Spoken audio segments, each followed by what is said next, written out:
আসসালামু আলাইকুম সবাইকে। তো আসো আমরা এখন ভেক্টরের অনুশীলনীর 13 নং উপপাদ্যটি করি। এটা কিন্তু তোমরা যারা সৃজনশীল সলভ করেছো তারা বুঝতে পারবে যে এটা কতবার এসেছে বোর্ডের মধ্যে। তা আসো আমরা সলভ করে নেই। যেহেতু সামনে এসএসসি পরীক্ষা, আশা করি ভিডিওটি তোমাদের কাজে লাগবে, সম্পূর্ণ দেখবে এবং আশা করি তোমাদের উপকারে আসবে। এই তো আমাদের বলেছে যে ভেক্টরের সাহায্যে প্রমাণ করো যে ট্রাপিজিয়ামের অসমান্তরাল বাহুদ্বয়ের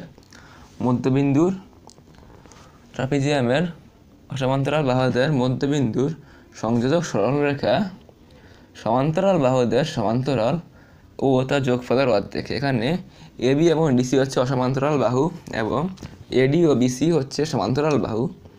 যে বলেছে যে মধ্যবিন্দুর সংযোজক সরলরেখা এটা হচ্ছে এবি ও ডিসি হচ্ছে অসমান্তরাল বাহুদ্বয় এবং এটির মধ্যবিন্দু দৈর্ঘ্য হচ্ছে ই এবং এফ।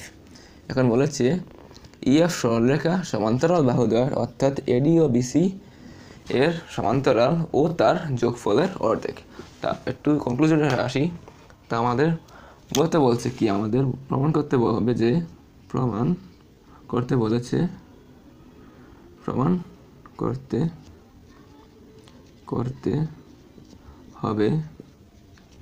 যে আমাদের কি প্রমাণ করতে হবে, যেহেতু বলেছে যে সরলরেখা সমান্তরাল বাহুদ্বয়ের সমান্তরাল ও তাদের যোগফলের অর্ধেক হচ্ছে আমাদের প্রমাণ করতে হবে ইএফ সমান half into AD vector plus BC vector, AD vector plus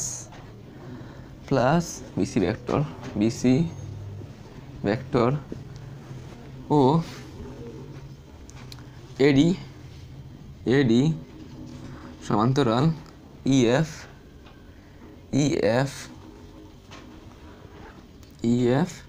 সমান্তরাল বিসি। তার সাথে এখন প্রমাণে চলে যাই। প্রমাণের মধ্যে তোমাদের একটু অবস্থান ভেক্টর সম্পর্কে জানা লাগবে। এখন আমরা মনে করব যে মূলবিন্দুর সাপেক্ষে কোনো ভেক্টর মূলবিন্দুর সাপেক্ষে এ বি সি ডি বিন্দুর অবস্থান ভেক্টর যথাক্রমে হচ্ছে এ বি সি ডি এর অবস্থান ভেক্টর হচ্ছে যথাক্রমে ভেক্টর হচ্ছে এ নিচেরটা দাগ দিবে, বি নিচেরটা দাগ, সি নিচেরটা দাগ এবং ডি একই নিয়মে এবিসিডি। তো আমরা কিন্তু পেয়ে গেলাম। এখন অবস্থান ভেক্টরের ক্ষেত্রে আমরা যদি ধরো ফর এক্সাম্পল বিসির মান বের করতে চাই, তাহলে আমাদের বিসি কষ্ট আসবে বিসি ভেক্টর সমান আসবে হচ্ছে উল্টোটি হবে আর কি, সি মাইনাস বি হবে। বুঝতে পেরেছো? বিসি ভেক্টরটি হবে হচ্ছে বিসি সমান বি মাইনাস সি না, বিসি সমান হবে সি মাইনাস বি। সি এবং ডি অক্ষরগুলো ছোট অক্ষরে লিখবে এবং আমাদের বিসিও লাগবে এডিও লাগবে, অর্থাৎ এডি সমান হবে হচ্ছে ডি হবে হচ্ছে ছোটো হাতের, মনে রাখো ডি হবে কিন্তু ছোটো হাতের। অবস্থান ভেক্টরের ক্ষেত্রে অক্ষরগুলো ছোটো হাতের হবে, ডি মাইনাস এ হবে। ঠিক এখন আমরা কি করব? এখন আমরা ই বিন্দুর ও এফ বিন্দুর অবস্থান ভেক্টর নির্ণয় করব। অতএব ই এর অবস্থান ভেক্টর যেহেতু এটি মধ্যবিন্দুতে আছে এর জন্য হাফ লিখবে এবং যেহেতু এটি ই সমান হবে এ ও বি এর মধ্যখানে, এজন্য লিখবো যে ই সমান হবে ই এর অবস্থান ভেক্টর সমান হাফ ইন্টু এ প্লাস বি, যেহেতু ই এ বি এর মধ্যবিন্দু এ প্লাস বি। এক্ষেত্রে একই নিয়মে এফ এর অবস্থান ভেক্টর লিখতে পারবো। এফ সমান আসবে হচ্ছে আমাদের half into D plus C. বুঝতে পেরেছ? এখন আমরা যদি ইএফ এর মানটি বের করতে চাই তাহলে কি হবে? ইএফ সমান আসবে কত? ইএফ সমান আসবে হচ্ছে এফ মাইনাস সি। অবভিয়াসলি এখানে এফ এর মানটি হচ্ছে half into D plus C, সুন্দর করে লিখে নিই। তোমরা কিন্তু অবশ্যই বিশেষ নির্বাচন লিখবে, আমি লিখছি না কারণ আমি তো বোঝাতে এসেছি, এজন্য তোমরা অবশ্যই বিশেষ নির্বাচন লিখবে, আমি যা বলি তাই মূলত লিখে নিবে। ইএফ সমান মধ্যে এফ মাইনাস সি, এখানে এফের মান হচ্ছে হাফ ইন্টু ডি অবস্থান ভেক্টর ডি প্লাস সি, এবং যেহেতু এফ মাইনাস সি হবে এটা মাইনাস দাও, মাইনাস হবে হাফ ইন্টু এ প্লাস বি। ই যেহেতু ই সমান আসছে আমাদের হাফ ইন্টু এ প্লাস বি, বুঝতে পেরেছ? বা সমান কী লিখতে পারি আমরা, যদি হাফ কমন নিয়ে নেই তাহলে আমাদের যেহেতু মাইনাস রয়েছে তাহলে আসবে আমাদের হাফ, যদি কমন নেই ডি প্লাস সি, প্লাসে মাইনাসে মাইনাস, মাইনাস এ, প্লাসে মাইনাসে মাইনাস, মাইনাস বি, বুঝতে পেরেছ? সমান কী লিখতে পারি, আমাদের কিন্তু লাগবে হচ্ছে ইএফ সমান হাফ ইন্টু বিসি প্লাস এডি।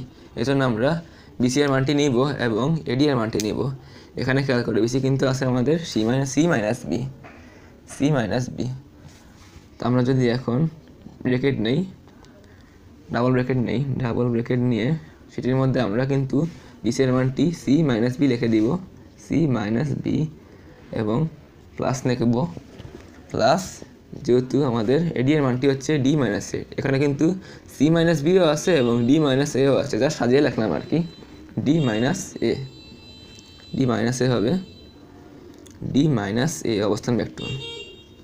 খেয়াল করে এখানে কিন্তু আমাদের ইএফ সমান এসেছে half into C minus B এর মান হচ্ছে আমাদের বিসি এবং ডি মাইনাস এ এর মান হচ্ছে আমাদের এডি, সমান half into BC vector plus হচ্ছে এডি ভেক্টর।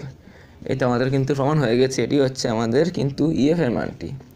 আমাদের কিন্তু এসে পড়লো যে ইএফ সমান হাফ ইন্টু বিসি প্লাস এডি, বা এডি প্লাস বিসি লিখতে পারো, যেহেতু বলছে এডি প্লাস বিসি, আমি এডি প্লাস বিসি লিখে দিই, half into AD vector plus BC ভেক্টরে একই কথা।